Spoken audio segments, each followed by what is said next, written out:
திருமாவளவன் ஆட்சி அதிகாரத்தில் பங்கு என்ற அந்த விஷயத்தை தொடர்ந்து பேசி வந்தாலும் தற்போது மீண்டும் அதனை வலியுறுத்தும் விதமாக கருத்தை அவர் வெளிப்படுத்தியிருக்கிறார். அது நீக்கப்பட்டதனால் அது இல்லையோ என்று சொல்லப்பட்டது. ஆனால் மீண்டும் அதனை அவரே உறுதிப்படுத்தி பதிவேற்றிருக்கிறார்.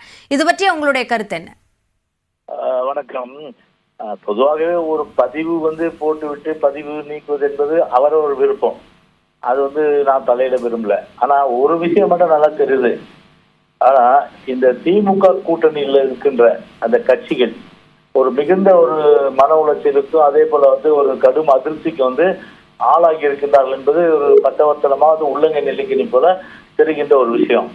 ஏன் சொன்னோம்னா ஒரு தலித்துக்கு எதிரான விஷயங்கள், தலித்துக்கு எதிரான கொடுமைகள் எல்லாம் இந்த 3 ஆண்டு காலத்துல தமிழ்நாட்டுல அதிகமாகி ஒட்டுமொத்தமா ஒரு திருமாவளவன் கட்சி கொடியை கூட ஏற்ற முடியாத ஒரு சூழ்நிலையில தான் இன்னைக்கு அவர் கூட்டணியில் இருந்து கொண்டு அந்த கூட்டணி கட்சி கொடியை கூட ஏற்ற முடியல, அந்த மாதிரி நிலைமை.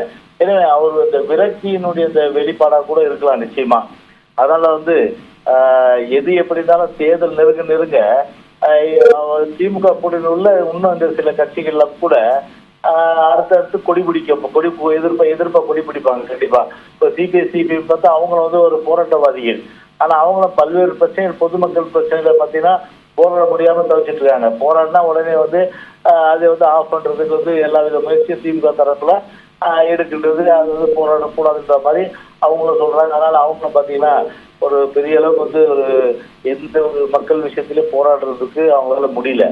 காங்கிரஸ் ஒரு பக்கம் பார்த்தீங்கன்னா பெரிய அளவுக்கு அவங்களுக்கு எங்களுக்கு ஆட்சியில பங்கு வரும்னு சொல்லிட்டு அவங்க ஒரு பக்கம் இடிக்கிறாங்க.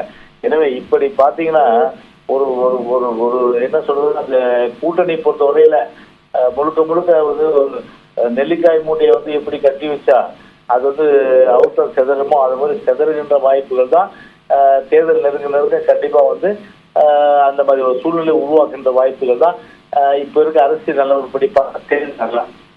இப்போ திருமாவளவன் உள்ளிட்ட திமுக கூட்டணியிலிருந்து ஒருவேளை பிரிந்து வந்தார்களேயானால் அவர்களை கூட்டணிக்கு வரவேற்பதில் அதிமுக தயாராக இருக்கிறது என்ற கருத்தை தொடர்ந்து பல்வேறு இடங்கள்ல சொல்லியிருக்கீங்க. ஒருவேளை திருமாவளவன் அதிமுகவோட கூட்டணியில சேர்றதுக்கு இதே நிபந்தனையை அதிமுகவுக்கும் வைத்தால் அதிமுக அதனை ஏற்குமா?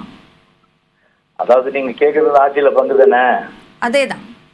அதுதான் நான் சொல்றேன். இப்ப 2 விஷயம் நீங்க பார்க்கணும்.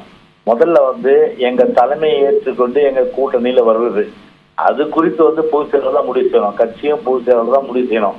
ஏன்னா அது குறித்து நான் இந்த இடத்துல சொல்ல முடியாது.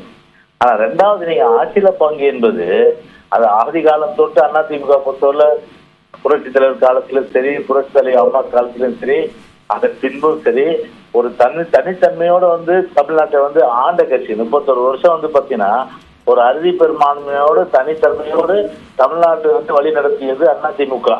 எனவே அந்த வகையில அறுதி பெரும்பான்மை நாங்க இருக்கும்போது எங்களுக்கு அதிக சீட்டுகள் ஆட்சி அமைக்கிற அளவுக்கு கிடைக்கும் போது கூட்டணி ஆட்சி எப்படி அது சாத்தியக்கூறாகும். எனவே அந்த வகையில அது ஏற்றுக்கொள்ள முடியாத ஒரு கருத்து தான் அது. ஓகே, அப்போ திமுகவும் அது இயலாத சூழல்ல தான் இருக்காங்க அப்படின்றதையும் ஒத்துக்கிறீங்களா? இல்ல, திமுக கொடுக்கல, எங்களுக்கு அதை பத்தி என்ன இருக்குது? எங்க ஸ்டாண்ட தான் நான் சொல்ல முடியும். எங்களுடைய நிலைப்பாடு தான் சொல்ல முடியும். எங்க நிலைப்பாடு கூட்டணி ஆனா ஆட்சியை பொறுத்தவரை பார்த்தா தனித்தன்மையோட அமைக்கணும்னு சொல்லி எந்த ஒரு அடிமட்ட சொன்ன தமிழ்நாட்டுல கேட்டா கூட அவங்க கருத்து தான் இருக்கும். திமுக தனித்தன்மையோட ஆட்சி அமைக்கின்றன. அந்த கருத்தம் எங்க அர்த்தம்.